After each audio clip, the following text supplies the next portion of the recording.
بسم اللہ الرحمن الرحیم۔ اللہم صلی علی محمد کما تحب و ترضی۔ میں نے آج تک اس سے اچھا پیغام کبھی پوسٹ نہیں کیا، اس لیے آپ سے گزارش ہے کہ آپ اسے پورا سکون و اطمینان کے ساتھ سنیے۔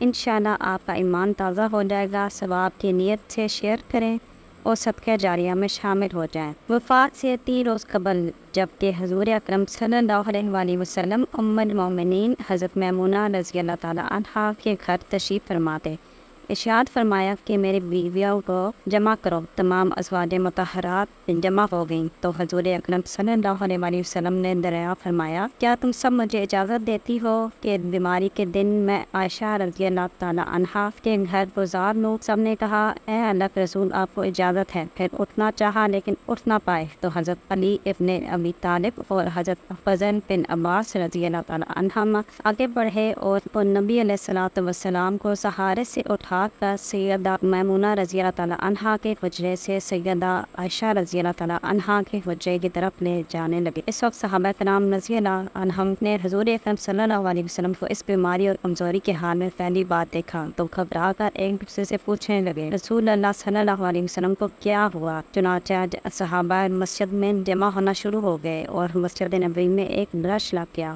حضرت صلی اللہ علیہ وسلم کا پسینہ شدت سے بہہ رہا تھا۔ حضرت عائشہ رضی اللہ تعالیٰ عنہا فرماتی ہیں کہ میں نے اپنی زندگی میں کسی کا اتنا پسینہ بہتے نہیں دیکھا، اور فرماتی ہیں میں رسول اللہ صلی اللہ علیہ وسلم کے دست مبارک کو پکڑتی اور اسی کو چہرہ اقدس پر پھیرتی، کیونکہ نبی علیہ الصلوۃ والسلام کا ہاتھ میرے ہاتھ سے کہیں زیادہ محترم اور پاکیزہ۔ مزید فرماتی ہیں کہ حبیب خدا علیہ الصلوۃ والتسلیم سے بس یہی سنائی دے رہا تھا کہ لا الہ الا اللہ، بے شک موت کی بھی اپنی سختیاں ہیں۔ اسی اثناء میں مسجد کے اندر حضرت صلی اللہ علیہ وسلم کے بارے میں خوف کی وجہ سے لوگوں کا شور بڑھنے لگا۔ نبی علیہ السلام نے دریافت فرمایا، یہ کیسی آوازیں ہیں؟ عرض کیا گیا کہ اے اللہ کے رسول، یہ لوگ آپ کی حالت سے خوف زدہ ہیں، اور ارشاد فرمایا کہ مجھے ان کے پاس لے چلو۔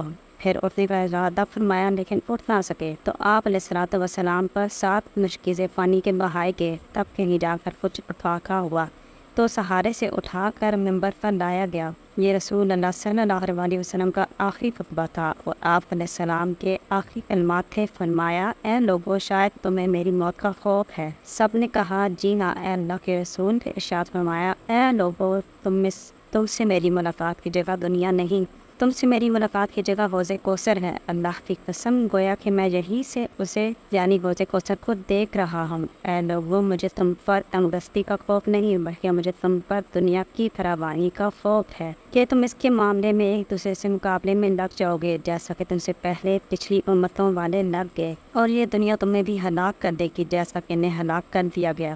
پھر مزید ارشاد فرمایا، اے لوگو، نماز کے معاملے میں اللہ سے ڈرو، اللہ سے ڈرو، نماز کے معاملے میں اللہ سے ڈرو، یعنی عہد کرو کہ نماز کی پابندی کرو گے، اور یہی بات بار بار دہراتے رہے۔ پھر فرمایا، اے لوگو، عورتوں کے معاملے میں اللہ سے ڈرو، عورتوں کے معاملے میں اللہ سے ڈرو، میں تمہیں عورتوں سے نیک سلوک کی وصیت کرتا ہوں۔ مزید فرمایا، اے لوگو، ایک بندے کو اللہ نے اختیار دیا کہ دنیا کو چن لے یا اسے چن لے جو اللہ کے پاس ہے، تو اس نے اسے پسند کیا جو اللہ کے پاس ہے۔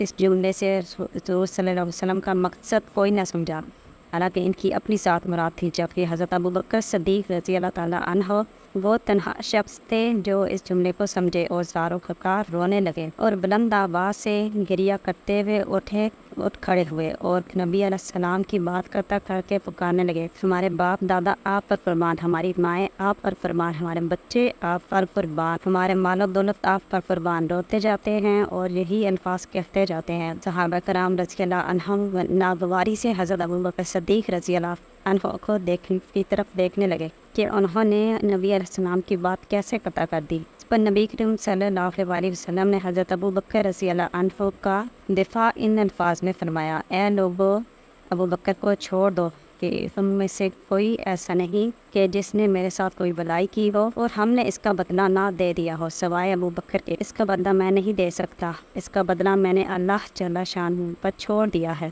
مسجد نبوی میں کھلنے والے تمام دروازے بند کر دیے جائیں سوائے ابوبکر کے دروازے کے جو کبھی بند نہ ہوگا۔ آخر اپنی وفات سے قبل مسلمانوں کے لیے آخری دعا کے طور پر ارشاد فرمایا، اللہ تمہیں ٹھکانہ دے، تمہاری حفاظت کرے، تمہاری مدد کرے، تمہاری تائید کرے، اور آخری بات جو منبر سے اترنے سے پہلے امت کو مخاطب کر کے ارشاد فرمائی وہ یہ کہ اے لوگوں، قیامت تک آنے والے میرے ہر ایک امتی کو میرا سلام پہنچا دینا۔ پھر حضرت صلی اللہ علیہ وسلم کو دوبارہ سہارے سے اٹھا کر گھر لے جایا گیا۔ اسی اسنا میں حضرت عبد الرحمن بن ابی بکر رضی اللہ عنہ خدمت اقدس میں حاضر ہوئے اور ان کے ہاتھ میں مسواک تھی۔ نبی اکرم صلی اللہ علیہ وسلم مسواک کو دیکھنے لگے لیکن شدت مرض کی وجہ سے طلب نہ کر پائے۔ چنانچہ سیدہ عائشہ رضی اللہ تعالی عنہا حضور اکرم صلی اللہ علیہ وسلم کے دیکھنے سے سمجھ گئیں اور انہوں نے حضرت عبد الرحمن رضی اللہ عنہ سے مسواک لے کر نبی کریم صلی اللہ علیہ وسلم کے دہن مبارک میں رکھ دی،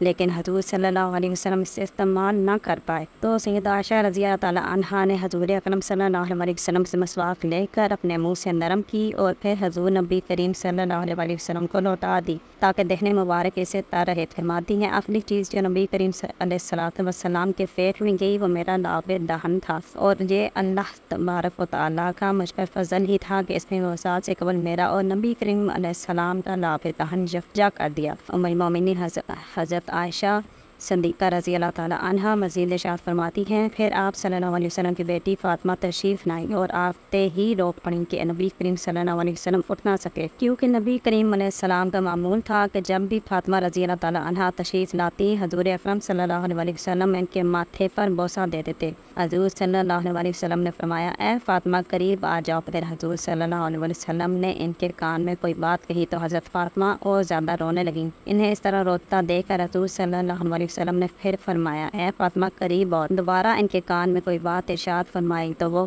خوش ہونے لگیں۔ حضور اکرم صلی اللہ علیہ وسلم کے وصال کے بعد میں نے سیدہ فاطمہ رضی اللہ تعالی عنہا سے پوچھا تھا کہ وہ کیا بات تھی جس پر روئیں اور پھر خوشی کا اظہار کیا تھا۔ سیدہ فاطمہ رضی اللہ تعالی عنہا کہنے لگیں کہ پہلی بات جب میں قریب ہوئی تو فرمایا فاطمہ میں آج رات اس دنیا سے کچھ کرنے والا ہوں، جس پر میں رو دی۔ جب انہوں نے مجھے بے تحاشا روتے دیکھا تو فرمانے لگے فاطمہ میرے اہل خانہ میں سب سے پہلے تم مجھ سے آ ملو گی، جس پر میں خوش ہو گئی۔ سیدہ عائشہ رضی اللہ تعالی عنہا فرماتی ہیں پھر حضرت صلی اللہ علیہ وسلم نے سب کو کیسے باہر جانے کا حکم دے کر مجھے فرمایا عائشہ میرے قریب آ جاؤ۔ حضرت صلی اللہ علیہ وسلم نے اپنی زوجہ مطہرہ کے سینے پر ٹیک لگائی اور ہاتھ آسمان کی طرف بلند کر کے فرمانے لگے مجھے وہ اللہ اور عمدہ رفاقت پسند ہے، میں اللہ کی انبیاء صدیقین شہداء اور صالحین کی رفاقت کو اختیار کرتا ہوں۔ سیدہ عائشہ صدیقہ عائشہ رضی اللہ تعالی عنہا فرماتی ہیں میں سمجھ گئی کہ انہوں نے آخرت کو چن لیا ہے۔ جبرائیل علیہ السلام خدمت اقدس میں حاضر ہو کر گویا ہوئے یا رسول اللہ ملک الموت آپ دروازے پر کھڑے ہیں، شرف بار ابی چاہتے ہیں۔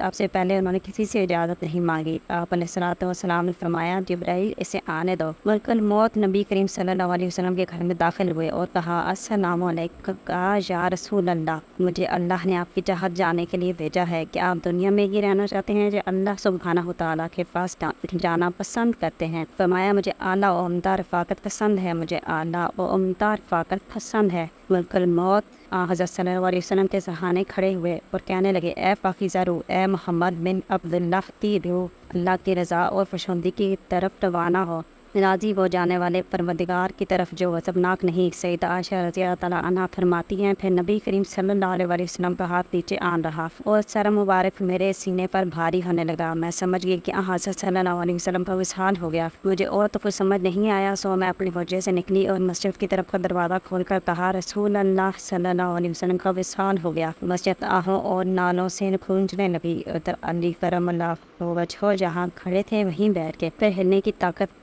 تک نہ رہی، اور ادھر عثمان بن عفان رضی اللہ تعالیٰ عنہ معصوم بچوں کی طرح ہاتھ ملنے لگے اور سیدنا عمر رضی اللہ تعالیٰ عنہ تلوار بلند کر کے کہنے لگے خبردار جو کسی نے کہا رسول اللہ صلی اللہ علیہ وسلم وفات پا گئے ہیں، میں ایسے شخص کی گردن اڑا دوں گا۔ میرے آقا تو اللہ تعالیٰ سے ملاقات کرنے گئے ہیں جیسے موسیٰ علیہ السلام اپنے رب سے ملاقات کو گئے تھے، وہ لوٹ آئیں گے، بہت جلد لوٹ آئیں گے۔ اب جو وفات کی خبر اڑائے گا میں اسے قتل کر ڈالوں گا۔ اس موقع پر سب سے زیادہ صبر برداشت اور صبر کرنے والی شخصیت سیدنا ابو بکر صدیق رضی اللہ تعالیٰ عنہ کی تھی۔